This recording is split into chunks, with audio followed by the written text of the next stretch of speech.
शं वरुणः शन्नो भवत्वर्यमा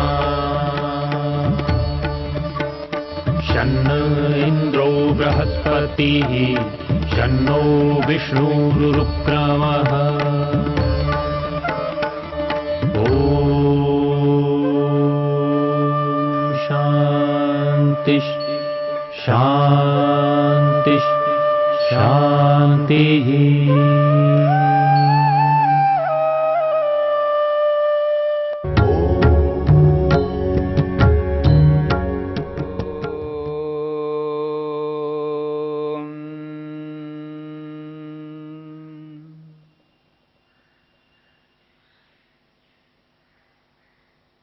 मन को एकाग्र करने के उपायों में एक महत्वपूर्ण उपाय है प्राणायाम। प्राणायाम को लेकर के हम विचार कर रहे हैं। प्राणायाम बहुमूल्य क्रिया है मनुष्य जीवन के लिए। बिना प्राणायाम किए मनुष्य अपने शरीर को, अपने मन को स्वस्थ नहीं रख पाएगा। इसलिए प्राणायाम को समझने की आवश्यकता है। इसलिए महर्षि पतंजलि ने मन को एकाग्र करने के उपायों में एक उपाय के रूप में प्राणायाम को बताया है। मन को एकाग्र करने के उपायों में पहला उपाय को बताते हुए 33वें सूत्र में महर्षि पतंजलि ने मैत्री को बताया। दूसरे उपाय को करुणा के रूप में प्रस्तुत किया है। तीसरे उपाय को मुदिता के रूप में प्रस्तुत किया है और चौथे उपाय को उपेक्षा के रूप में प्रस्तुत किया है। अब महर्षि पतंजलि ने 5वें उपाय को बताते हुए 34वें सूत्र में स्पष्ट कर रहे हैं, प्रच्छर्दन विधारणाभ्याम वा प्राणस्य। यह समाधि पाद के अंतर्गत 34वां सूत्र है। समाधि पाद का 34वां सूत्र है, प्रच्छर्दन विधारणाभ्याम वा प्राणस्य। यहां पर प्राणायाम की चर्चा कर रहे हैं। और यह जो प्राणायाम है, यह प्राणायाम प्रत्येक मनुष्य के लिए अनिवार्य क्रिया है, आवश्यक क्रिया है। बिना प्राणायाम किए मनुष्य का शरीर ठीक प्रकार से स्वस्थ, दीर्घजीवी, लंबे काल तक नहीं रह सकता। शरीर को स्वस्थ बनाए रखना, वो भी लंबे काल तक बनाए रखना है। जितना समय मिला है उस समय का पूरा सदुपयोग हम कर सकते हैं और उस समय से भी अधिक इस शरीर को बनाए रख सकते हैं। जब कोई कंपनी किसी वस्तु को बना करके देती है तो उसके लिए समय निर्धारण करती है। कोई 1 साल का, कोई 2 साल का, कोई 3 साल का, कोई 5 साल का, उसके लिए वारंटी गारंटी देते हैं। परमपिता परमेश्वर ने तो इस शरीर के लिए 100 साल की गारंटी वारंटी दी।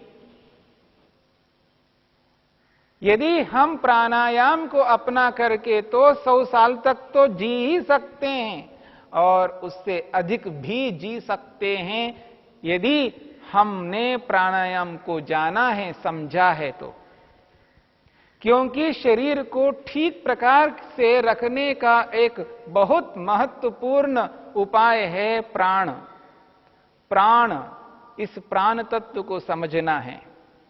प्राण तत्व का हमारे जीवन में क्या महत्व है? ये जो शरीर दिख रहा है, इस शरीर के अंदर कोशिकाएं हैं और अरबों नहीं खरबों की संख्या में हैं। कोशिका कहते हैं सेल को। इतने सेल्स हैं जिनको हम गणना नहीं कर सकते। इसलिए खरबों की संख्या में कोशिकाएं हैं, सेल्स हैं इस शरीर में। उन सभी कोशिकाओं का एक समुदाय है ये शरीर,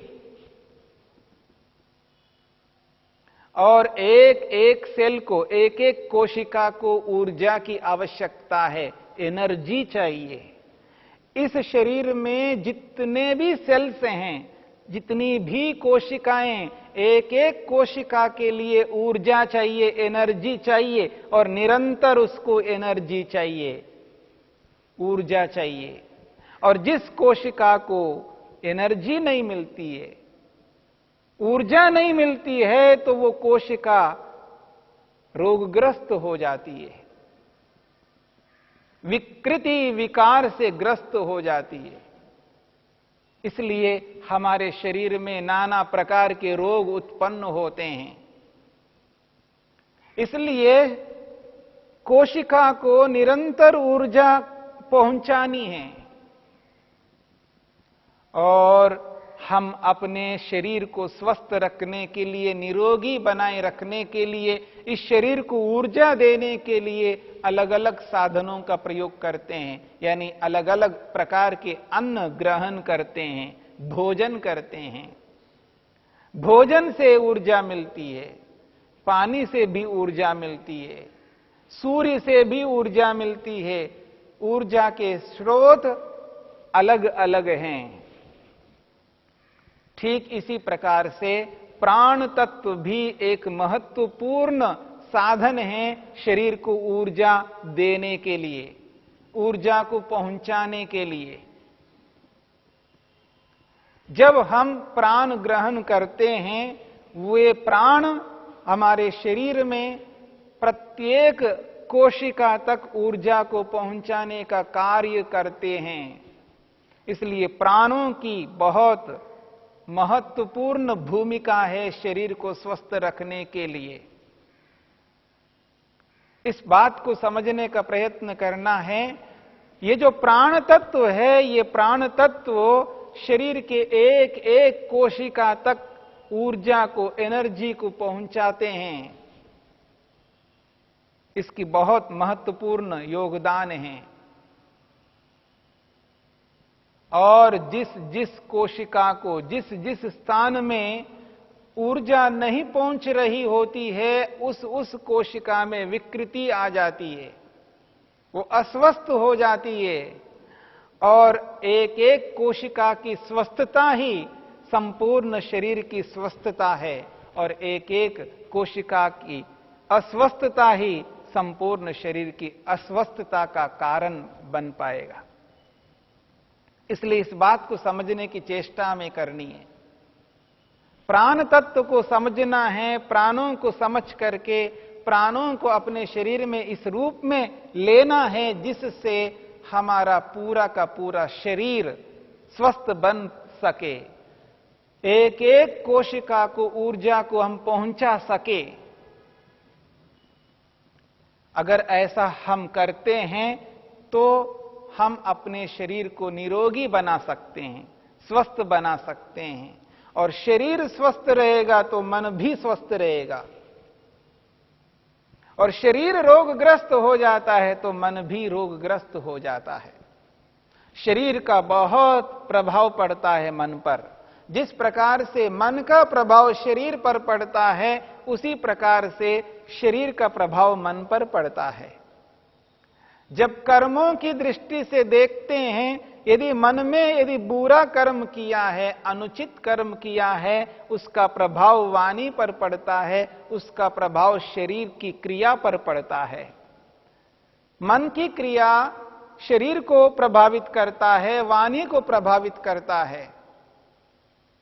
ठीक इसी प्रकार से यदि शरीर बिगड़ जाए, शरीर अस्वस्थ हो जाए, शरीर रोगग्रस्त है, तो मन भी रोगग्रस्त हो जाएगा, शरीर का प्रभाव मन पर भी पड़ेगा।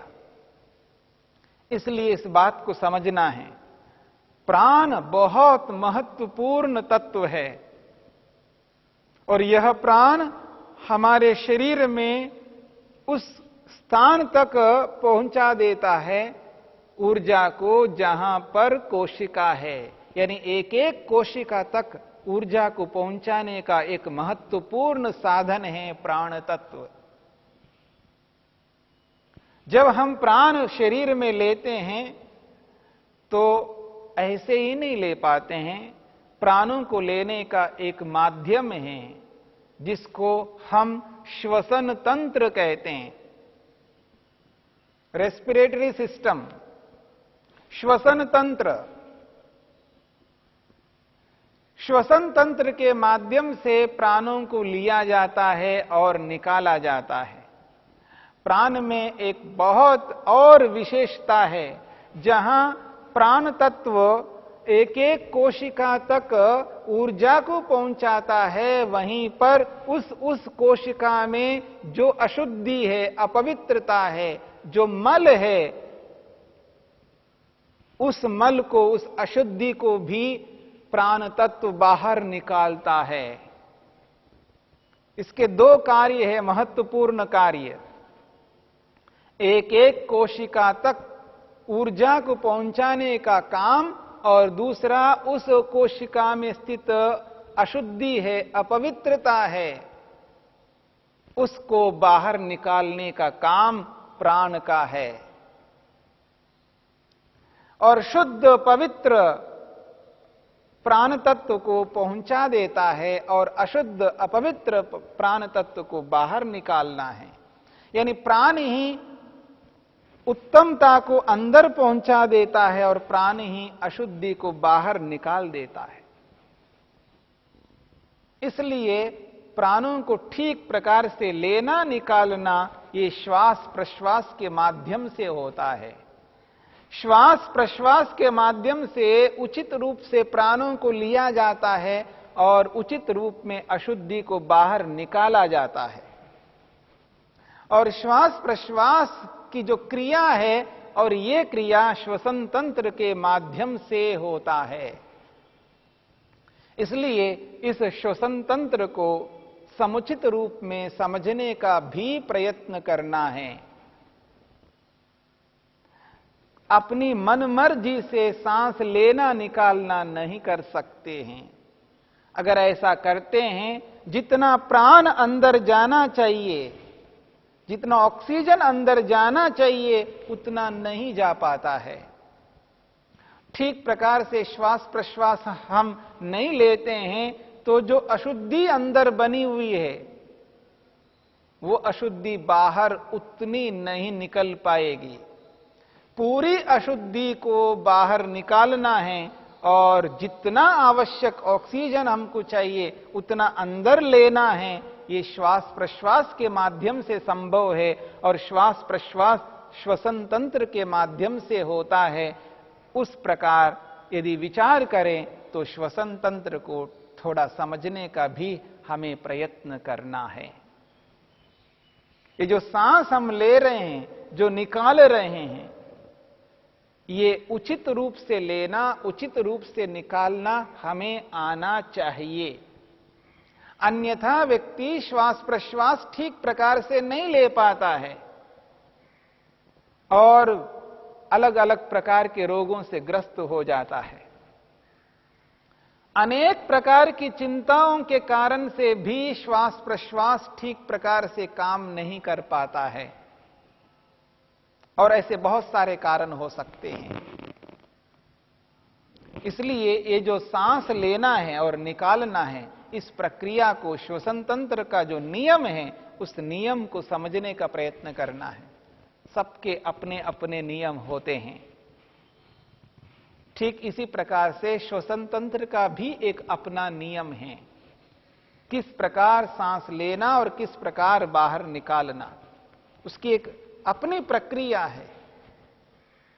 जब व्यक्ति प्राण को भरना चाहता है तो ऐसी स्थिति में उसको पेट को, उदर को थोड़ा बाहर की ओर करना होता है।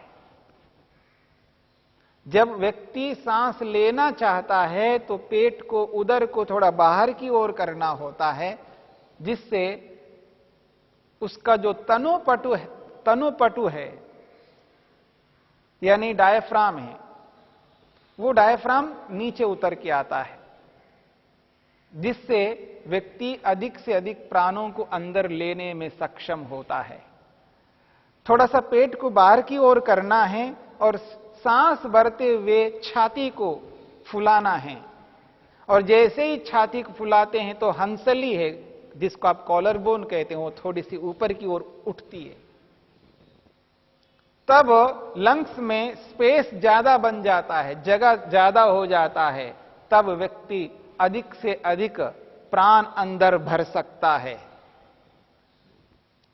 प्राणों को भरते समय व्यक्ति को यह ध्यान रखना है, जब सांस लेना चाहता है तो पेट को थोड़ा सा बाहर की ओर करना है, जिससे डायफ्राम नीचे की ओर हो जाता है, और सांस भरते हुए छाती को फुलाना है और अंसली ऊपर उठ जाती है। तब लंग्स में, फेफड़ों में जगह अधिक बन जाता है। उस स्थिति में सांस अधिक से अधिक ले पाता है। ठीक इसके विपरीत व्यक्ति को जब प्राण को बाहर निकालना है तो व्यक्ति पेट को थोड़ा अंदर की ओर करता है, छाती को ढीला छोड़ता है। छाती को ढीला छोड़ते ही हंसली अपनी जगह पर आ जाती है और व्यक्ति अधिक से अधिक सांस बाहर निकालने में सक्षम होता है। एक सामान्य प्रक्रिया है, जब सांस लेना है और निकालना है तो इस रूप में यदि व्यक्ति करता है तो अधिक से अधिक प्राण ले पाएगा, और अधिक से अधिक प्राण लेगा तो अधिक से अधिक ऑक्सीजन अंदर जाएगा, और जैसे ही अंदर जाता है तो हमारे शरीर के अंदर प्राण तत्व है, वो प्राण तत्व उस ऑक्सीजन को उस स्थान तक जहां पर कोशिका है, जहां जहां कोशिका है वहां वहां पर उस ऑक्सीजन को ले जाता है, और शरीर में जो ऊर्जा बनती है उस ऊर्जा को भी वहां तक पहुंचाने का काम है प्राण तत्व का। तो वो एक एक कोशिका तक प्राण, शुद्ध प्राण को पहुंचा देता है, यानी ऑक्सीजन को पहुंचा देता है, और वहां पर जो भी अशुद्धि बनी हुई है उस अशुद्धि को फिर वो प्राण तत्व लेकर के बाहर निकाल देता है। जब व्यक्ति अधिक से अधिक प्राण को लेता है तब इस श्वसन तंत्र के नियम के अनुरूप उसको करते हुए लेना पड़ेगा। थोड़ा सा ध्यान रखना पड़ेगा, जब भी वो सांस लेना चाहता है तो थोड़ा सा पेट बाहर की ओर, और सांस लेते वक्त छाती को फुलाना, और अपने आप हंसली ऊपर की ओर उठेगी।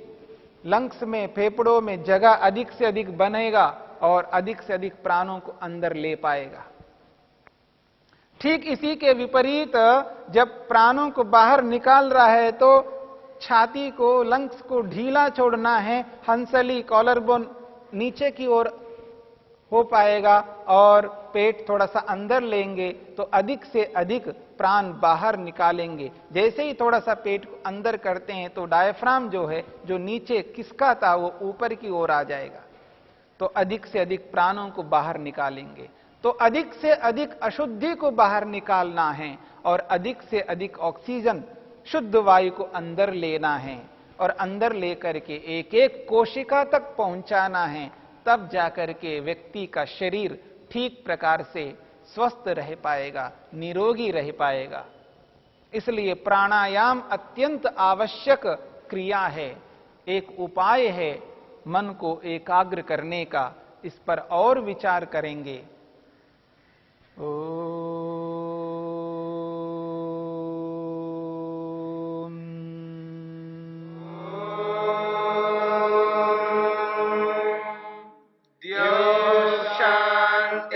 शांतिरंतरिक्षं शांतिर्पृथिवी शांतिरापः शांतिरोषधयः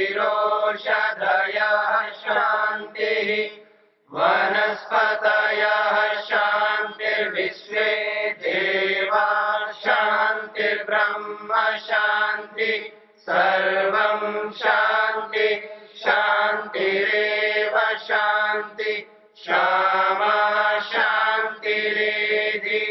ओम शांति शांति शान्तिः